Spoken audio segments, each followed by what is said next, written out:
are not able.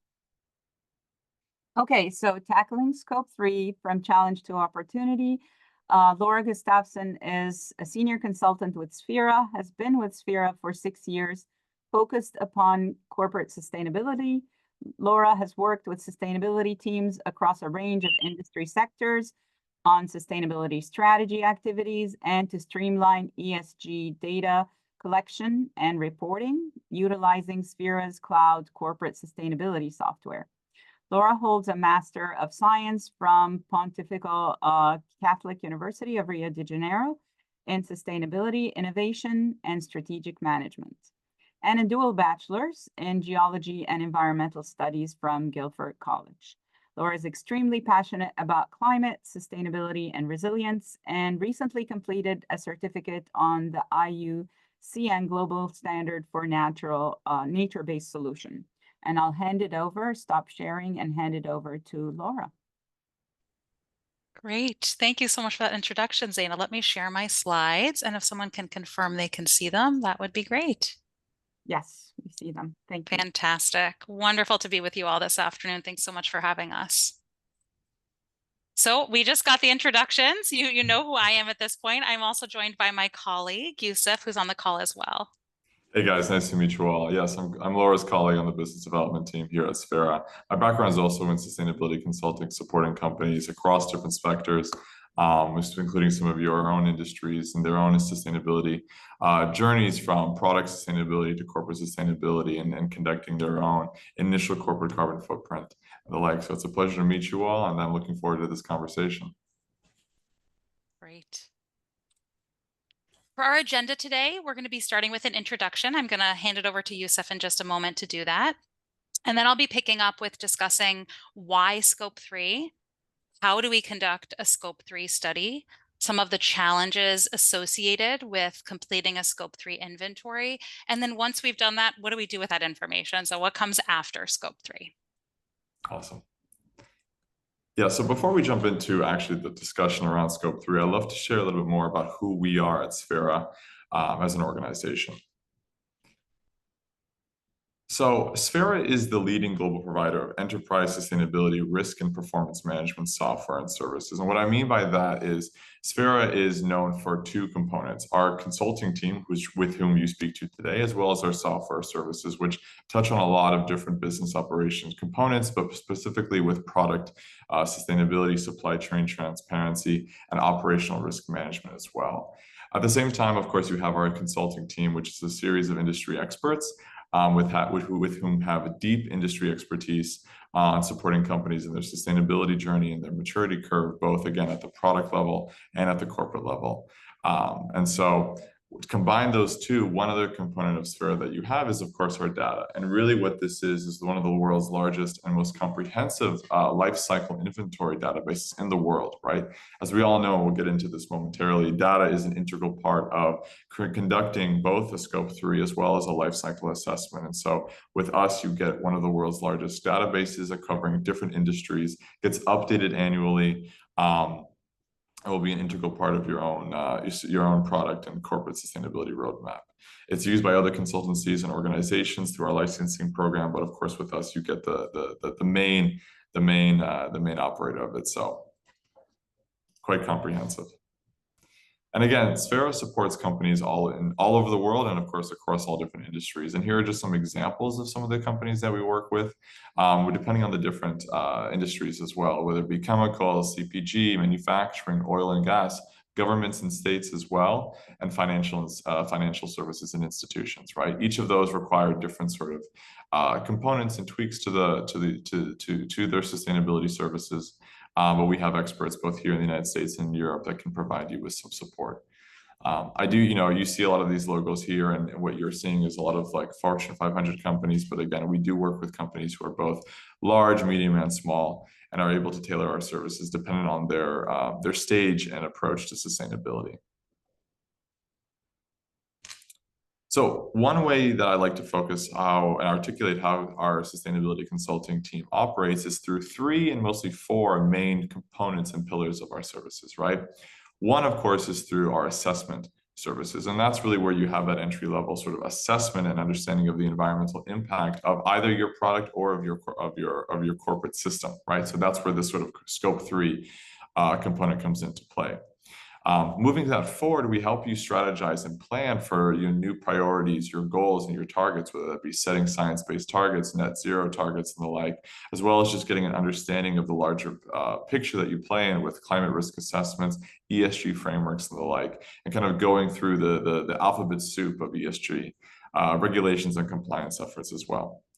And taking that one step further, of course, is through our improvement and our implementation components, where we're putting the assessments and the plans into practice by giving you the tools to operate more independently, as well as sort of conducting further engagements when it comes to the circular economy, engaging with your suppliers, and again, putting those plans into practice so that you can not only just assess where you're at, but actually put them into play and reduce your environmental impacts. And of course, another key component of our consulting team is, of course, ensuring that you're compliant with new regulations that are coming down the pipe, both here in the United States and Europe and anywhere in your key markets, whether it be CSRD, whether it be California regulations and CDP and the like. So we cover the entire gamut of your sustainability journey, from people who are just starting off to people who have conducted scope 3 many, many years. So thanks.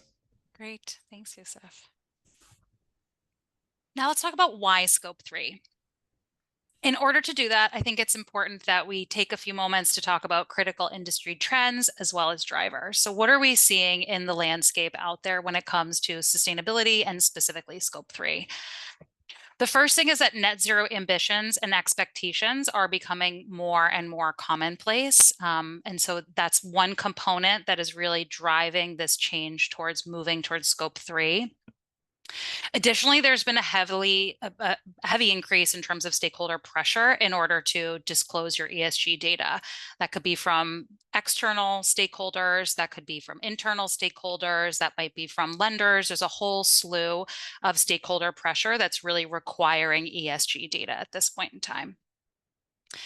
Additionally, there's evolving global and regional regulations. So I think where scope 3 has previously been more of a voluntary, one of the things that we're seeing is in terms of a trend, it's actually becoming regulatory in some cases where it's not optional, it's required.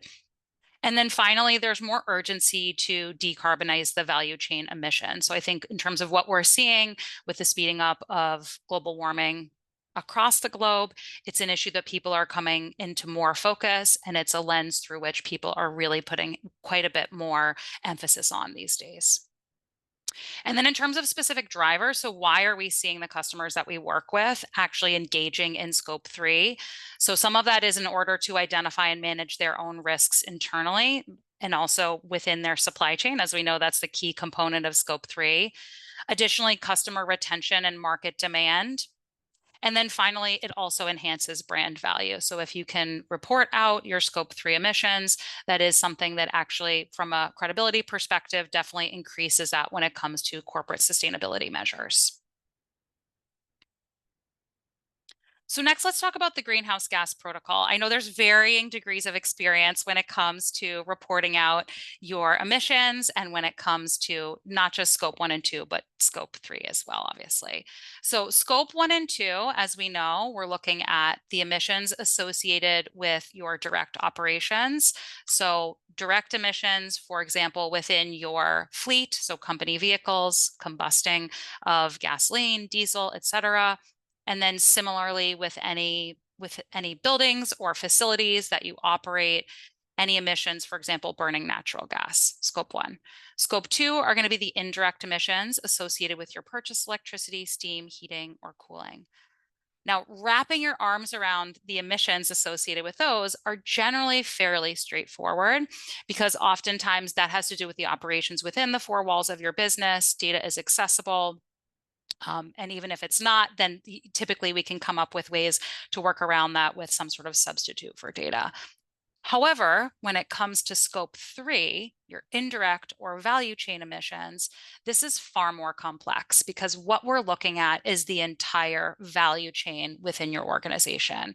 And the greenhouse gas protocol basically breaks this out into your upstream and your downstream emissions. So for those of you that are new to scope 3, The way that that's defined is through these 15 different categories that you can see listed here on the right side. We're talking about all of the purchased goods and services, as well as any capitalized purchased goods and services for everything that you purchase within that reporting year. We're also looking at, and that includes the upstream emissions there. We're also looking at any fuel and energy related activities. So effectively the upstream emissions associated with your scope 1 and 2. Additionally, transportation and distribution. We look at that from an upstream perspective. We also look at it from a downstream perspective as well. So any transportation and distribution within your supply chain needs to be accounted for. Third-party waste treatment from the waste that's generated within your operations also needs to be included, as well as business travel and employee commuting. And then if you have any leased assets for which emissions were not already included as part of scope 1 and 2, those need to be accounted for here. From a downstream perspective, as I mentioned, transportation and distribution is there. But if you sell any products that require further processing on the part of your customers, we also need to account for that as well. The use of sold products, so that's actually looking at the entire lifetime emissions for all products that you've sold within the reporting year. For every product that you've sold, what are the end of life treatment of those sold products and the emissions associated with that? And then if you lease out any assets to any third parties, we need to incorporate that as well. And then finally, when we think about franchises, that might not be relevant for any of you on the call, but that's also a category that needs to be captured, as well as investments. So anyone in the financial industry, whether it's a bank or an insurance agency, all of that needs to be captured as part of the scope 3 emission. So it's a very wide breadth of information that needs to be captured that covers the entirety of the span of your value chain emissions, which makes it very complex sometimes. Additionally, just to put this into context, so why scope 3 particularly is important. If we think about the average breakdown across those 3 different scopes that we just discussed, scope 1 and 2 typically makes up 10% or less, and this is for across all sectors each. But the scope 3, the average there is actually quite a bit higher at nearly 80%. So while the scope 1 and 2 is an important component to capture, the scope 3 piece is really where, for many organizations and most sectors, that's where the majority of the emissions lie. So again, really important to capture that component and understand what's going on there. So next, let's look at how we actually go about conducting a scope 3 study.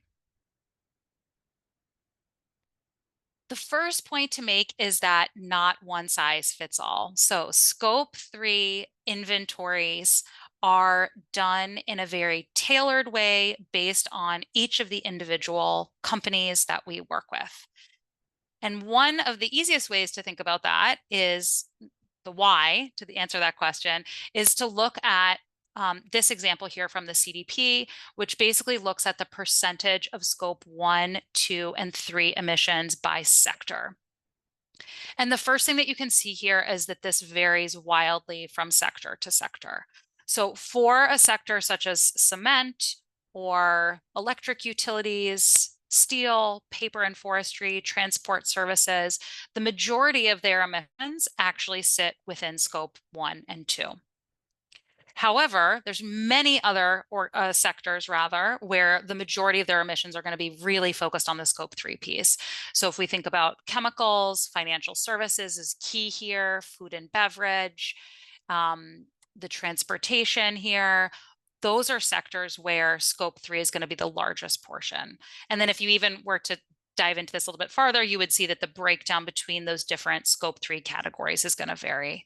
So while there are sector trends, there also are variations within a given organization. So there might be operational variations and nuances within an organization that are going to need to be looked at very specific to that organization in order to capture the scope 3 emissions effectively. And then the other thing that's really key is the availability of data. Because obviously when we do the scope 3 emissions calculation, all of that is really being driven by the data that's provided by the organizations that we work with. So then the question is, how do we capture the scope 3 greenhouse gas emissions data? And so in order to think about the different types of data and how we can go about accessing that, we have 3 different typical data sources that we categorize here. So first, let's focus on this table to talk about these here. The first type of data that we look at, and typically the most accurate data that's available, are supplier-specific product carbon footprint data. So that's going out to your supplier for any purchased good or services that you might have, and then getting a specific emission factor for that one widget that you purchase from them.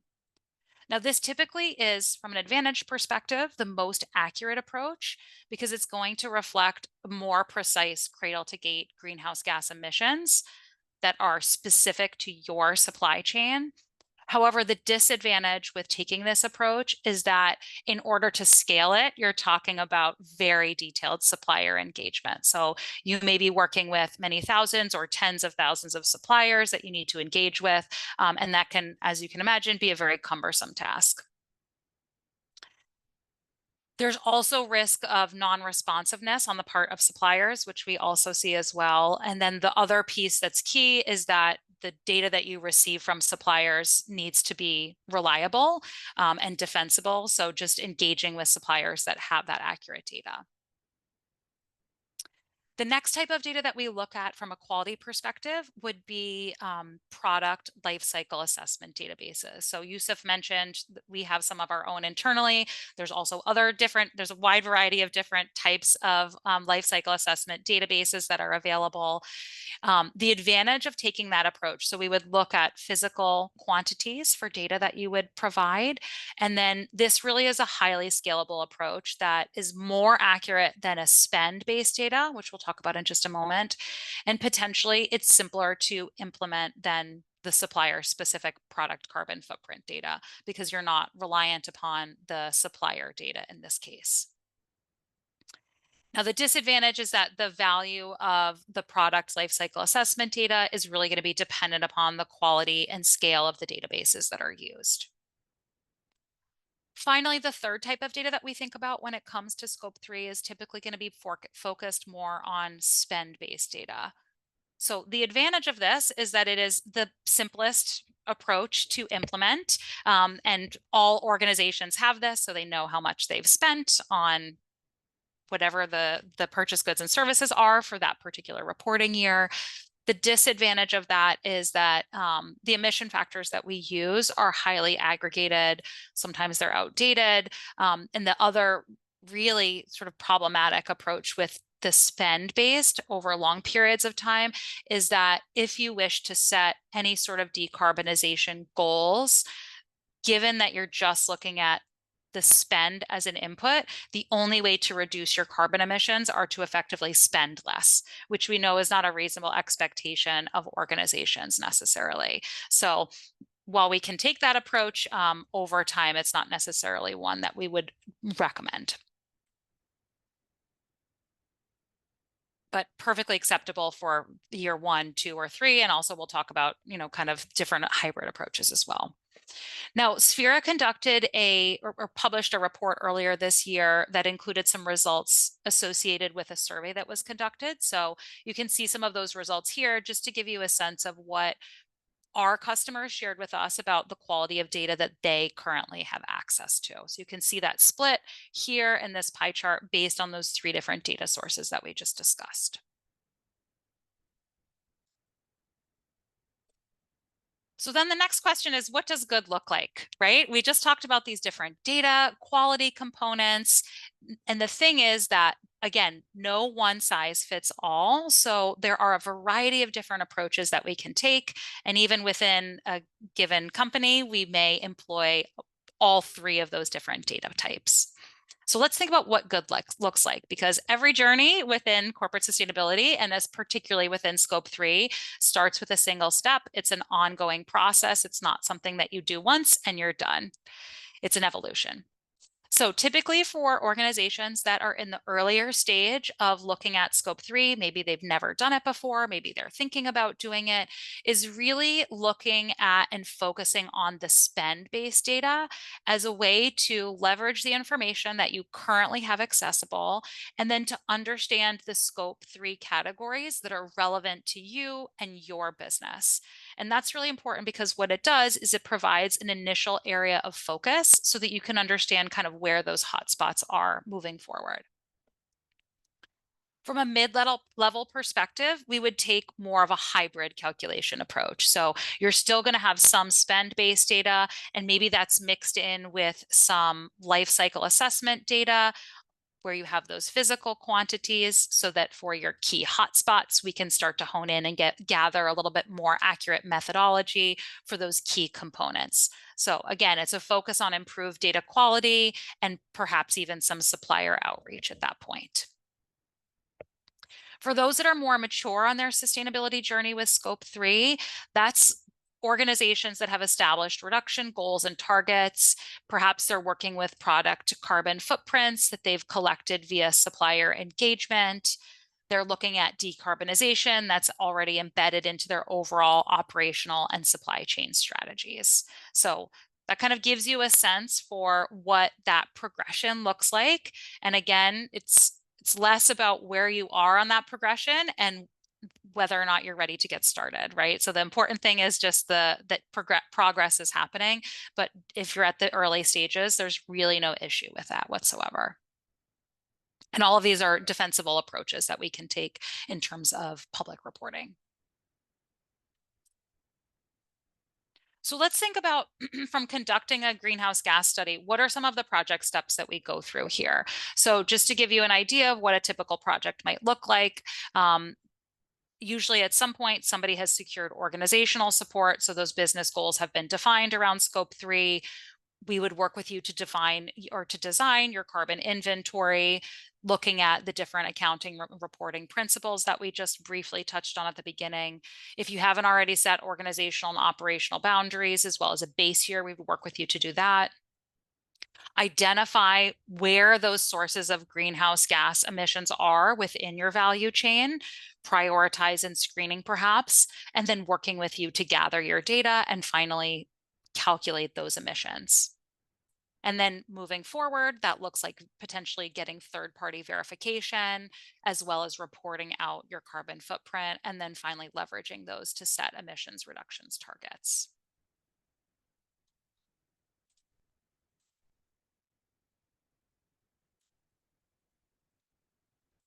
Okay, so now let's talk about some challenges associated with scope 3. So specifically, we've broken this out into 3 different steps. So the first component is kind of deciding to do scope 3. What are some of the challenges in the act of choosing that? The second is once you've begun the execution of your scope 3 inventory, what are some of the challenges that we typically see there? And then finally, once you've completed your scope 3 inventory beyond that, what are some of the challenges as well? So in terms of making that decision to move forward with scope 3, some of the challenges that we see amongst our customers are obtaining buy-in, this expectation of exposure and transparency. So once you've gone through that calculation, then it's something that you need to sort of publicly make available for folks. Not always, but often that's sort of the trajectory. It does require additional effort internally in order to capture the data, run the project. And then it does become an ongoing activity. So as I alluded to earlier, it's not something that you do once and then you publish it and you're done. It is something that you need to do ongoing. And of course, this discussion around the value and the cost associated with it.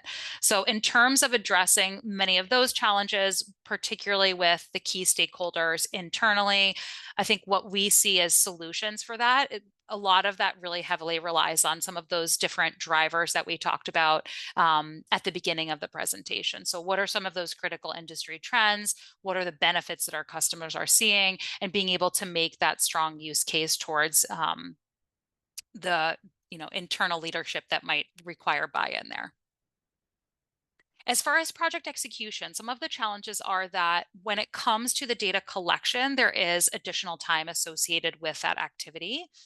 And then additionally, what we see is that, and I'm sure many of you are aware of this, I think a lot of you come from sustainability teams within organizations, you're oftentimes having conversations about topics with a wide variety of individuals across an organization that maybe have a different functional role than as within the sustainability team. So sustainability might not be something that's necessarily on their radar.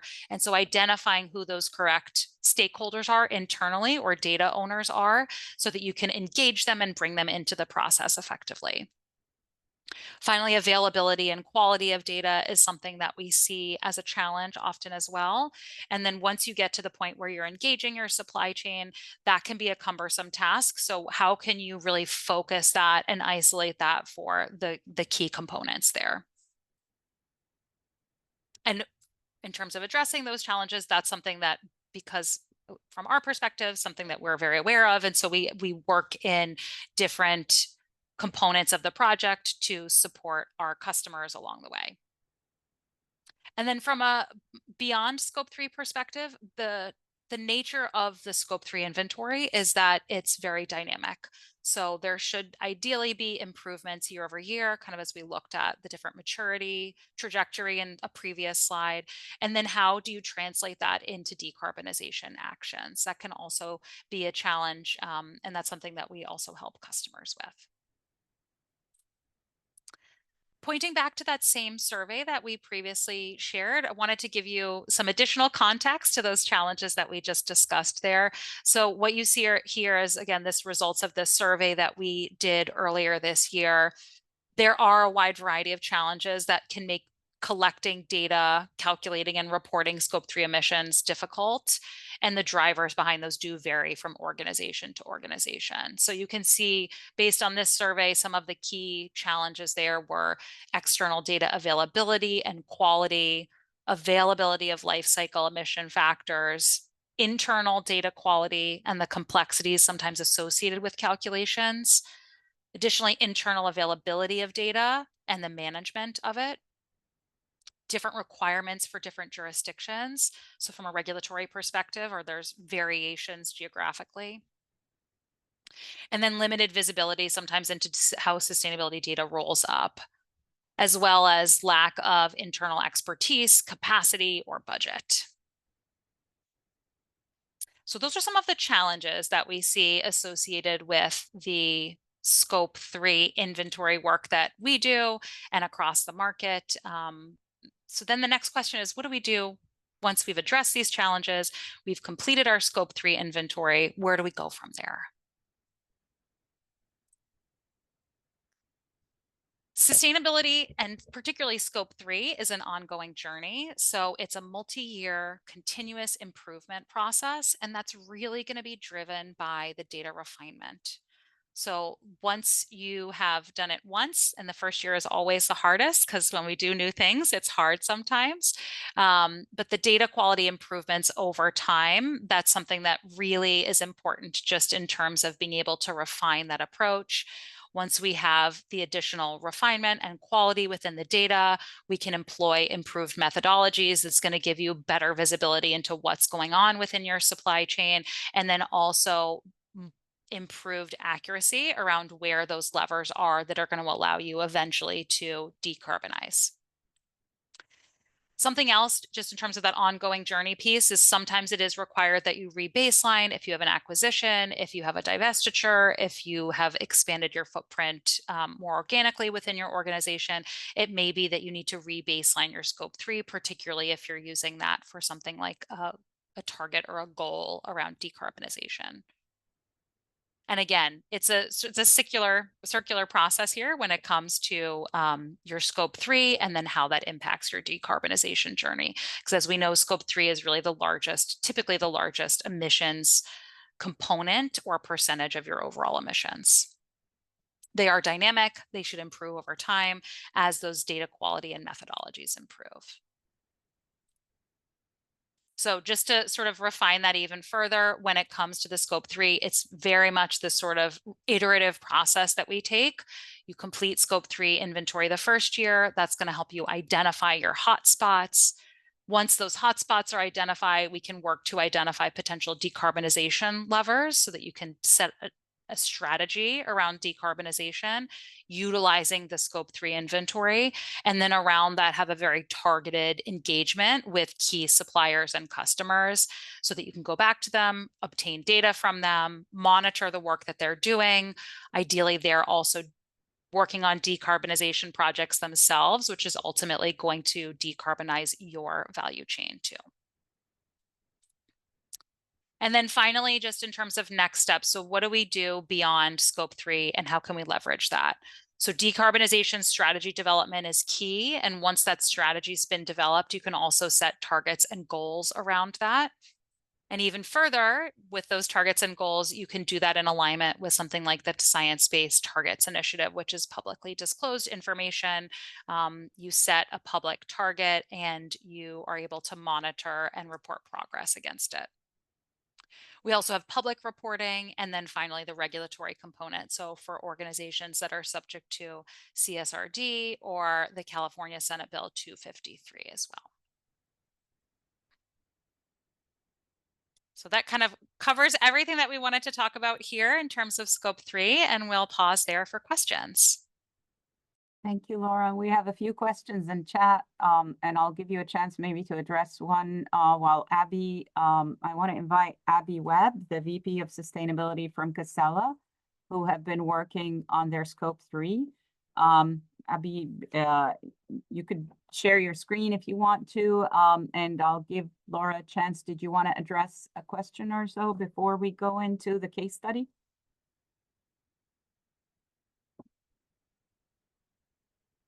I'm just looking at them now. Let's see. I think Walter had raised his hand. Hi, I have kind of a meta question. I'm just curious. Let's assume that you resolve all of these accounting problems, and obviously there's double counting here and there, and you have just massive data requirements, and no one really has an incentive to provide accurate numbers. Obviously, the suppliers are going to want to downplay their emissions if the people that are buying from them want to minimize their emissions. But let's assume you solve all those problems. What is the incentive effect? Which group has now an incentive that will actually lead to lower CO2 emissions? Are we talking about the companies? Are we talking about consumers? Are we talking about investors? Because as I look at those three groups, the investors, okay, so let's say that there's a group of investors that cares about emissions, and they have two companies, high emission, or let's divide the world into high emission companies and low emission companies, and they will only invest in low emission companies. That will theoretically, temporarily perhaps, depress the prices, the stock prices, the high emission companies. But as long as there's a pool of money around the world that does not care about whether they're high emission or low emission, that will just provide a temporary discount that the people that don't care will take advantage of in buying these stocks of the high emission companies. I mean, famously, obviously, Warren Buffett's 10% of his investments are in fossil fuels. Then if we look at the companies themselves, at the managers, let's say the managers are good people and they say they want to minimize emissions apart from any profitability concerns.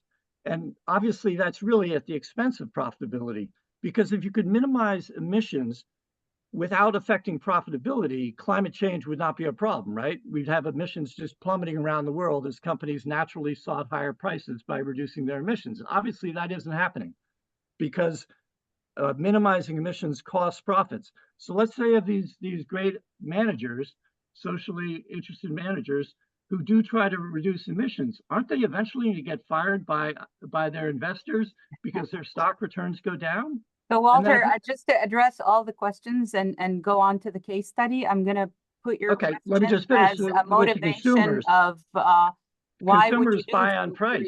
So I just don't. Yeah, so you're talking about the drivers for scope 3. Why would we do this? And if the investment is there, what's the motivation behind it? And I'll let Laura address that after with other questions. I want to get to Abby's case study. But I also want to direct you, there was I'll put it in chat, there was a Boston Consulting Group a report that was just released that said the revenue return from dealing with your decarbonization. So there is actually a revenue return from decarbonization. It is a profitable endeavor, and there are regulatory requirements that are pushing people to do this. So policy is a lever, ESG investment is a lever, you're right. But I want to go to Abby now so that I allow her the chance to present the case study, and we'll go back to addressing your concerns, Walter. Thank you, Abby. All right, sounds good. So nice to see you all. I see a lot of familiar faces out there. For those who don't know me, I'm Abby Webb with Casella. We are a regional solid waste and recycling company. So we operate trucks and transfer stations, recycling facilities and landfills throughout the Northeast and down into the Mid-Atlantic. Our carbon journey began really dating back to 2005. We've been measuring our scope 1 and 2 emissions since 2005. And it's been a nice trajectory of working to reduce those emissions. Sort of high level between 2005 and 2010, we were able to cut by 45% for scope 1 and 2 emissions. Then from 2010 to 2022, we achieved another about a third, 32% reduction. And now we're into our third tier. We're working on a 12% reduction below 22 by the year 2030. So that's our scope 1 and 2 trajectory, and that continues to be our focus, and you'll know why in a moment. But so for scope 3, we began quantifying scope 3 in 2019 together with Sphera, and so we've done some of that screening exercise that Laura described so well. We've done it every other year since then, and really getting a sense of how significant it is in our overall totals. So when Laura showed the chart with, the average is scope 3 is about 80% of a company's emissions, but there's variability. We're in that variability. So we find that for us, scope 3 is closer to 30%, 30 to 35% of our emissions, unlike others who are much higher. And that's really just a function of the type of operations that we run. And the stuff we buy. So it's been a good learning exercise. I think we still primarily, so when we initiated this project for the first time, we provided a fair, on our end of the lift was this. It was pulled together the scope 1 and 2 data we'd already gathered. We shared that. Pulled together procurement data. So we basically looked at all of our spend and pushed we had to divide it into categories as best as we could, and then sent that data along to Sphera. And then we provided other high-level data points like the number of people that work for us and things like that to help with commuting and some of the other factors. So roll that all together. Laura and the team did all the work behind the scenes to help take that high level data and give us, again, sort of like this screening exercise so we could start to understand, hey, how big is scope 3 for us and where are our hot spots? They provided a nice report. We were able to see how everything stacks up. And I think, what we took away was our number one, the biggest part of our scope 3 footprint is going to be in our third-party transportation. So where we're working with other companies to provide transportation services. So that's a useful thing for me to know.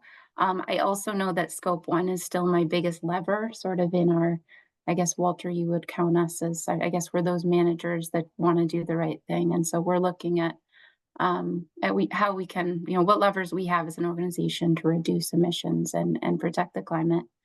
The biggest lever for us is still scope 1. So we're going to stay focused on scope 1.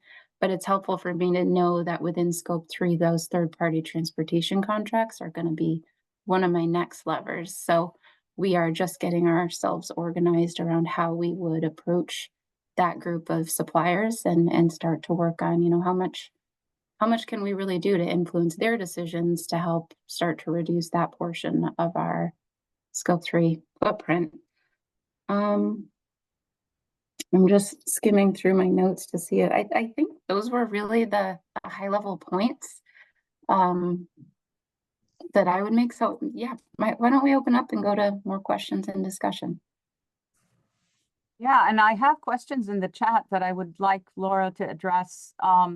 We have you want to ask your question, Robin, or do you want us to read it? How do we find models, calculations, and industry averages for scope 3 calculations where allowed? We currently report 4 out of the 15 scope 3 categories. Yeah, it's a great question. Thanks for that, Robin. So it's very dependent. I would say, I think the good news is there's a lot of data that's available and that's out there. It often, without knowing the specifics, it's sort of hard to answer exactly, what we would utilize in that circumstance. But what I can say is that anecdotally, and what we see across our organization, is that there's almost always a way to calculate something in the absence of the ideal scenario, let's say. So there's always some sort of way that we can back into data if it's missing. There's a way that we can look at alternative averages. And I think the key component there is really documenting and being transparent about the methodologies that are used, and then working to improve them going forward. And Robin, we'd be happy to, if you want to talk through that a little bit more and provide more details, we'd be happy to do that. And I think I had a question from George, beyond regulatory requirements. Similar question, what are the strategies that others have taken to align scope 3 with peer organizations? So benchmarking. With so much variability in data integrity, how can we better benchmark our scope 3 against others in our respective industries? It's a great question. And it is definitely a challenge that we see, because one of the observations that we've made is that the methodologies behind scope 3 can often vary widely. I think the components that are going to drive that are the way that it's conducted. So if someone's doing a spend-based approach exclusively, it's going to be very different than someone with a more mature approach that's maybe looking at more detailed data. I think you can track that information over time. You can look at what's going on with your peer organizations, but sometimes it's also helpful to understand how other leaders in the space are also performing and to benchmark that way. And then of course you can normalize your emissions based on something like products sold or whatever that sort of denominator that's relevant for your organization is. And we had a few questions that came in before. When you talk about tech companies, how do they tackle scope 3 emissions? I'm assuming from the chart that you showed us, they're similar to financial services and that their scope 3 is larger than 1 or 2, or is that a false assumption? What? Yeah, it varies. I think the tech industry is diverse. So there are lots of variations within there. There's all sorts of different levers, I think. So particularly when it comes to tech, if you're supplying something that is a physical product, that's going to have a very different emissions profile than if you're providing a service exclusively. So I think if we focus on the services or the digital component, there's a whole science that we utilize and leverage around that so that we can capture data around the amount of we can capture information around the amount of data that's moved, for example, either within the organization or beyond it in the supply chain. Mm-hmm. And so how do you utilize REC purchases or offsite solar in scope 3 compliance obligations? Yeah, so in terms of renewable energy credits or solar, so typically it's a little bit of a gray area. Generally, we see that more utilized when it comes to scope 2, so market-based reporting, because you can actually basically just by putting a little bit of money behind it and purchasing renewable energy credits, you can bring your scope 2 emissions down to 0 from the market-based approach specifically. So that would also impact your there's a particular category within scope 3 as well that looks at the upstream emissions of your scope 1 and 2. So that's one way to address it. The other thing that has been a departure from the way that the Science-Based Targets Initiative looks at their scope 3 reporting is that they're actually moving towards allowing for offsets. So there's different ways that that sort of landscape of decarbonization has been changing recently. So some people are overwhelmed when scope 3 is the entirety of their enterprise. How do you approach a scope 3 that comprises most of your emissions? So understood. I think in that case, it obviously becomes even more important because that's where the bulk of the emissions are. And we don't approach it any differently. So the way that we go through the project is the exact same way. Okay. Any questions, Abby? Was there any surprises in your scope 3 analysis? Anything that jumped at you or surprised you, or were you expecting to see transportation as basically the highest? It's a good question. I think, you know, when you stop to think about what we buy as an organization, we buy a lot of yellow iron and new trucks, you know, that's a lot of steel. So I think some of us wondered if it wouldn't be, you know, more the capital side of the equation that would really drive our emissions. But, you know, it was you know, a bit of a surprise to see that, yes, that's in there, but also the third-party transportation is an even bigger driver. So, and I kind of like that because I do feel like I've got a little bit more room to maybe have an influence if we can encourage those subcontractors to, you know, adopt more fuel efficiency practices and things like that. So you are working with subcontractors to accomplish those goals, right? That's right. Yep. Yeah. So that's where it's hitting our scope 3 rather than our scope 1. Thank you. Thank you all. I want to thank you for taking the time. For those who are on the call, I want to mention that we have a campaign going for Just One Thing, our story project for sustainability stories. And we have very few environmental stories that have been submitted. And I know you all are working on amazing things. So please, we'll put the link in chat if Debbie can do that. For Just One Thing stories, 5-minute survey, 3 questions, and we could feature you at our Sustainability Slam. I know we featured many already. And for those who are part of the Peer Impact Network, we're going to continue this conversation at Unitel next week. I look forward to discussing it further and in more detail. Dina? Yes. Can I just have one quick question. I'm driving, so I can't put it in chat, and maybe there's no time, but I just wanted to know if companies in Europe were ahead of us in reporting on scope 3. So that's Andrea O'Brien from SBDC. She consults with small businesses in New Hampshire, and she wants to know if Europe is way ahead of us. I think the regulation is, so go ahead, Laura. Yeah, generally speaking, I would say as a broad brushstroke trend, yes. Mhm. And it is regulation driven and far more advanced there. So a few of the companies that are on this call have to comply with that regulation because they do business in Europe or have some facilities there as well. To that point, just really quickly, I know that we have a diverse group of businesses here, but for those that do have at least conduct around $150 million of business within the EU, you are mandated to report on your scope 1, 2, and 3 by 2026. So that is a big component of it as well. And for those that are business around 500 million in California, then you will have to do that starting in 2026, 2027 as well. So again, the regulation for that is really the key driver for a lot of these businesses, independent to industry. But it will be coming nevertheless. Okay, well, thank you all for attending, and I will send out Laura and Youssef's contact along with the recording. And if Laura, you share the slides, I'll send that as a resource as well. Thank you.